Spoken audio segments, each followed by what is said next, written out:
ప్రభునందు ప్రియ సహోదరి సహోదరులకు ప్రభు యేసుక్రీస్తు నామమునందు శుభాభివందనాలు తెలియజేస్తున్నాం. ప్రభునందు ప్రియులరా, ఈనాడు కడవరి దినాలలో ఎంతో ప్రయాసపడి మందిరాలకు వెళుతున్నటువంటి ప్రియ దేవుని బిడ్డల విషయమై మాట్లాడుతూ ఉన్నాం. మందిరమునకు ఎందుకు వెళ్ళాలి అని ఒక యువకుడు ప్రశ్నిస్తూ ఉన్నాడు, ఒక మనుషుడు ప్రశ్నిస్తూ ఉన్నాడు. ఏమని ప్రశ్నిస్తూ ఉన్నాడంటే, నేను దైవభక్తి కలిగిన జీవితంతో నేను ఎందుకు ఉండాలి, దాని వలన నాకు ప్రయోజనం ఏమిటి అని ఒక మనుషుడు అడుగుతూ ఉన్నాడు. అంటే అతనికి భూ సంబంధమైన విషయాలే తప్ప ఆధ్యాత్మిక జీవితానికి సంబంధించిన విషయాలు అతనికి తెలియదు. అతను అడగటంలో మనం తప్పుగా భావించాల్సిన అవసరం లేదు. అతనికి అర్థమయ్యే రీతిగా అర్థమైనటువంటి మనము తెలియచెప్పటం మన మీద దేవుడు ఉంచినటువంటి బాధ్యత ఉన్నది. ప్రభునందు ప్రియులరా,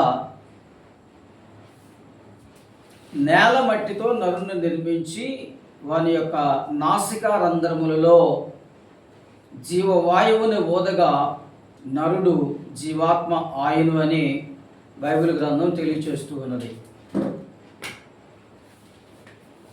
ఆ విషయం మనకి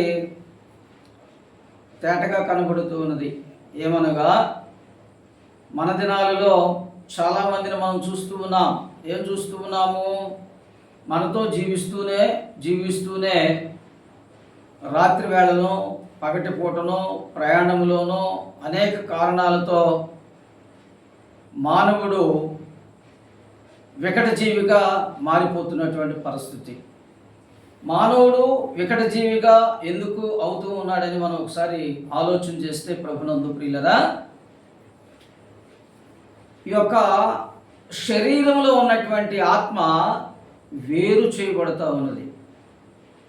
దానికి మనం పెట్టిన పేరేంటంటే మరణము అని మనం పెట్టాం. కానీ బైబిల్ గ్రంథంలో ఏమని చెప్తుంది?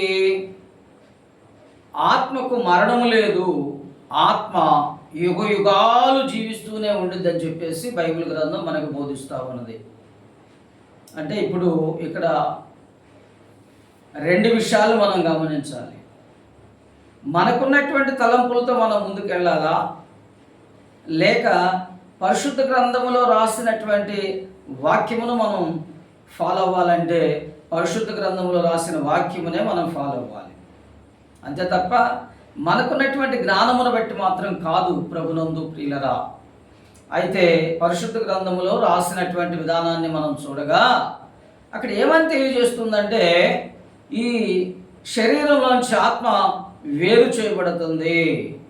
అంటే ఈ శరీరంలో ఆత్మ కలిగి ఉన్నప్పుడు మాత్రమే ఒక మనుషుడు పరిశుద్ధతను సంపాదించుకోగలుగుతాడు.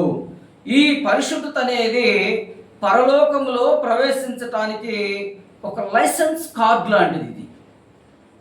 ఇది ఒక లైసెన్స్ కార్డ్ లాంటిది. ఆ కార్డు సంపాదించాలంటే ఈ శరీరంలో దేవుడు ఉంచిన జీవం ఉండినప్పుడు మాత్రమే మనం దాన్ని సంపాదించుకోగలుగుతాం. ఈ శరీరము, ఆ జీవము 60 సంవత్సరాలు, 70 సంవత్సరాలు, 100 సంవత్సరాలు, 110 సంవత్సరాలు భూమి మీద రెండు కలిగి జీవిస్తూ ఉంటాయి. ఈ రెండు కలిగి జీవించిన తర్వాత ఆ సమయం వచ్చినప్పుడు తప్పనిసరిగా ఈ శరీరంలోంచి ఆత్మ బయటికి వెడలిపోవాలి. అంతే తప్ప దానికి మరణము లేదు. దాన్ని మనం మరణం అన్నాం.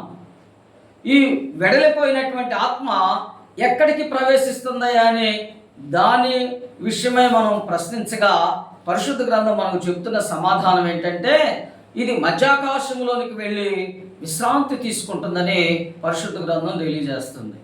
అంటే ఎప్పటి వరకు విశ్రాంతి తీసుకుంటుంది ఇది అని మరలా మనకి క్వశ్చన్ రేజ్ చేసుకోవాల్సిన అవసరం ఉంది. అప్పుడు తీర్పు వరకు. అంటే తీర్పు వరకు ఇప్పుడు చనిపోతున్న వారి ఆత్మలేనా, లేకపోతే ఇంకెవరి ఆత్మలైనా అప్పుడు దాకా ఉంటాయి అంటే ఆదాము మొదలుకొని నేటి వరకు ఈ శరీరంలోంచి ఏదైనా ఆత్మలన్నీ కూడా విశ్రాంతిలోనే ఉన్నాయి.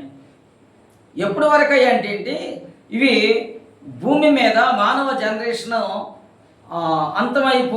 అంతవరకు, అప్పటి వరకు ఈ యొక్క శరీరంలోంచి ఆత్మ వేరైన ఆత్మలన్నీ కూడా ఆ వెయిటింగ్ లిస్టులోనే ఉంటాయి. ఆ తదుపరి క్రీస్తు రెండవ రాకడలో భూమి మీద ఇంకెవరైతే సజీవులుగా ఉంటారో ఆ సజీవులుగా ఉన్నవారును ఈ ఆత్మ శరీరం నుంచి వెడలిపోయిన ఆత్మలను మొత్తం తీర్పులోనికి ప్రవేశించాల్సిన అవసరం ఉందని పరిశుద్ధ గ్రంథం తెలియజేస్తుంది ప్రభునందు ప్రియులరా. అయితే దానిలో భాగంగానే ఒక మనుషుడు అడుగుతున్న దానికి సమాధానం, నేను ఎందుకు దైవభక్తి కలిగిన జీవితం నా జీవితానికి ఉండాలి అని ఒక మనుషుడు అడుగుతున్న దానికి సమాధానం ఏంటంటే, అయ్యా నీవుగా ఈ లోకంలోనికి రాలేదు, దేవుని సంకల్పానుసారంగా నువ్వు ఈ లోకంలో జన్మించావు.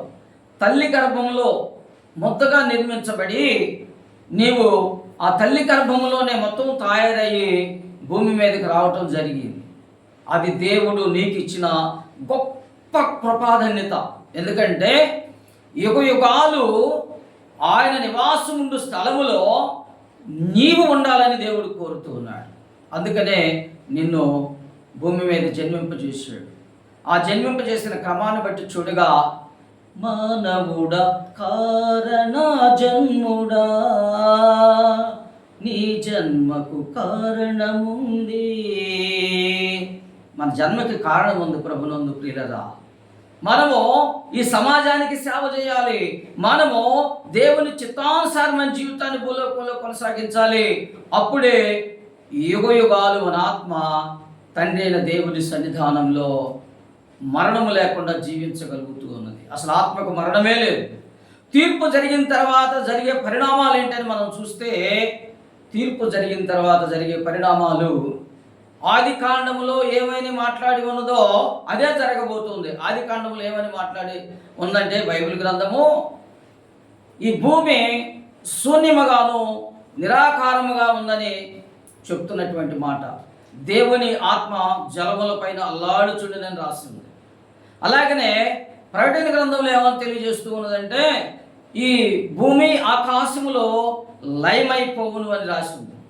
అంటే భూమి ఆకాశంలో లయమైపోతే ఇక మిగిలేది ఏంటంటే ఇక్కడ శూన్యం. తీర్పు జరిగిన తర్వాత జరిగే పరిణామాలు ఏంటి? దేవుని సన్నిధానమునకు వ్యతిరేకముగా భూమి మీద కార్యములు జరిగించిన ప్రతి ఆత్మ కూడా మరలా ఇక్కడికే పడద్రోయబడుతుంది. అంటే ఇక్కడికే పడద్రోయబడుతుంది కదా. మనకి బిల్డింగులు ఉన్నాయి, మనకి లైటింగ్ ఉంది, మనకి ఏసీ ఉంది, మనకు కావలసినటువంటి సమస్తాన్ని అనుభవించవచ్చులే, ఇంకెందుకులే అనుకుంటున్నాము సుమా. నీ ఆలోచన తప్పు. ఎందుకంటున్నానంటే ఇవన్నీ కూడా దేవుని సంకల్పమును బట్టి ఆయన ఉంచినంత కాలం మాత్రమే నీకు ఈ లైటింగు, బిల్డింగులు ఇవన్నీ కూడా. భూమి ఆకాశము చాప వల్ల చుట్టబడిన తర్వాత ఇంకేమీ లేదు. ఇది అగాధ ఒక చీకటి మయమై ఉన్నది, అగాధ చీకటి మయమై ఉన్నది. ఈ అగాధములో పడిపోతాడు ఎవరైతే దేవునికి ఇష్టలుగా ఉండరో. అందుకని దేవుడు ముందుగానే ఎవరునూ అలాంటి పరిస్థితి కలిగి ఉండకూడదు అని ఆయన ప్రియకుమారుడైన క్రీస్తుని శరీరధారిగా ఈ లోకమునకు పంపి ఉన్నాడు. పంపినటువంటి దేవుడు క్రీస్తు ప్రభువు ద్వారా మాట్లాడినటువంటి మాటలు అవే ఎబ్రీ గ్రంథకర్త రాస్తూ ఉన్నాడు. ఎబ్రీ పత్రికలో ఏమంటాడంటే, పూర్వకాలమందు నానా సమయములలోనూ నానా విధములుగాను మన పితరులతో మాట్లాడిన దేవుడు నేటి దినములంతమందు తన ప్రియకుమారుడైన క్రీస్తు ద్వారా మనతో మాట్లాడుతున్నాడని ఆ లేఖన భాగం మనతో మాట్లాడుతూ ఉంది. దానిని బట్టి చూస్తే ప్రభునందు ప్రియులరా, భక్తి కలిగిన జీవితం ప్రతి మనిషికి అవసరమే.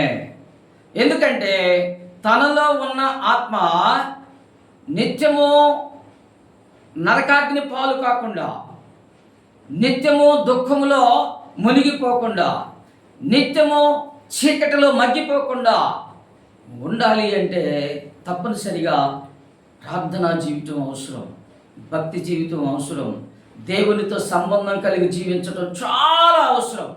మనం చూడండి, ముగింపులో 2 మాటలు చెప్తా ఉన్నాను. భూమి మీద భౌతికంగా మనం ఆహారం కొరకు, వస్త్రం కొరకు, నివాసం కొరకు ఎన్నో పుస్తకాలు చదువుతూ ఉన్నాం, ఉద్యోగాలు సంపాదించుకుంటూ ఉన్నాం. వాటి వల్ల కలిగిన ప్రయోజనం ఏంటంటే చివరిలో ఏమీ లేదు. ఏ కుటుంబానికి ఆ కుటుంబం, చిన్న స్థాయి నుంచి పెద్ద స్థాయి వరకు మనం గమనిస్తే ప్రతి కుటుంబంలోనూ మిగిలి ఉన్న శాశ్వం బిడ్డలు చనిపోయిన తల్లిదండ్రులు మాట్లాడుతున్న మాటలు ఏమంటున్నారో తెలుసా? ఏందయ్యా ఈయన సంపాదించింది అంటున్నారు. ఏందయ్యా ఈయన సంపాదించింది అంటున్నారు. అంటే బిడ్డల కొరకని ప్రయాసపడుతున్న ప్రతి ఒక్కరికి ఈ విషయం అర్థం కావాలి. బిడ్డల కొరకని లంచాలు తీసుకుంటూ, బిడ్డల కొరకని మోసాలు చేస్తూ, బిడ్డల కొరకని ఎదుటి వారిని దుఃఖ సాగరంలో ముంచుతూ స్వార్థంతో ఎంతోమంది ఉంటా ఉన్నారు. ప్రభునందు ప్రియులారా, నీ ప్రయాస అంతా వ్యర్థమని పరిశుద్ధ లేఖనాలు తెలియజేస్తుంది. అందుకని ఒక మాట అన్నాడు, నారు పోసిన వాడు నీరు పోయక మానునా. అంటే బిడ్డలను కలగజేసేవాడు ఆ బిడ్డలకు అన్నిటినీ సిద్ధపరుస్తాడు. కానీ నీవు సిద్ధపడి ఉండాలి. నువ్వు ఎప్పుడైతే దేవుని మహాకృపను బట్టి ఆయన ఇచ్చిన అవకాశాలను వినియోగించుకుంటూ దేవునికి ఇష్టడుగా నువ్వు జీవిస్తూ ఉంటావో, నీ బిడ్డ కూడా అదే క్రమంలోకి వస్తాడు. అప్పుడు నీవు ఆశీర్వదించబడతావు, నీ బిడ్డ కూడా ఆశీర్వదించబడతాడు, బిడ్డలు ఆశీర్వదించబడతారు. ఆ పరిశుద్ధమైన మార్గంలో నీ సంతానం అంతా కూడా కలిగి ముందుకు కొనసాగుతూ ఉంటుంది. ప్రభునందు ప్రియులారా, అయితే మనకు తెలియక మనం ఏం చేస్తా ఉన్నా అంటే భూ సంబంధమైన ఈ 60-70 సంవత్సరాల జీవితం కోసం మన ప్రయాస. కానీ దానికోసం ప్రయాసపడుట కంటే భూమి మీద ఒక ఉద్యోగం సంపాదించుకోవటం కోసం ఎన్నో పుస్తకాలు చదువుతూ ఉన్నావు. పరిశుద్ధ గ్రంథం నీ ఇంటిలో ఉంటుంది, పరిశుద్ధ గ్రంథం నీ చేతిలో ఉంటుంది. దాన్ని చదవటానికి కొంత సమయమైన నువ్వు కేటాయించట్లేదు, చదివితే దాన్ని గ్రహించట్లేదు, ఆ గ్రహించగలిగితే దాన్ని ఫాలో అవ్వట్లేదు. ఈ విషయాలు గమనించమని ప్రభునామమును బట్టి తెలియజేస్తూ ఉన్నా. ప్రభునందు ప్రియులరా, ఈ యొక్క మరి చివరిగా ఎందుకు ఒక మనిషి భక్తి కలిగి ఉండాలి అంటే తన ఆత్మ నిత్య నరకంలో పడిపోకుండా నిత్య జీవములో జీవాధిపతి అయినటువంటి తండ్రి సన్నిధానంలో నిత్యము అది జీవించటం కొరకు భక్తి జీవితం కలిగి ఉండాలి. దేవుని గురించి తెలుసుకోవాలి, సమాజాన్ని గురించి తెలుసుకోవాలి, తన గురించి తాను తెలుసుకోవాలని లేఖనాలు బోధిస్తూ ఉన్నాయి. మరి దేవుడు మనకిచ్చిన ఈ శ్రేష్టమైన సమయమును బట్టి ఈ వీడియో వీక్షిస్తున్నటువంటి బిడ్డలందరి తరపున దేవునికి వేలాదిగా స్తుతి స్తోత్రాలు తెలియజేస్తూ మీ అందరికీ వందనాలు తెలియజేస్తూ సెలవు తీసుకుంటున్నా.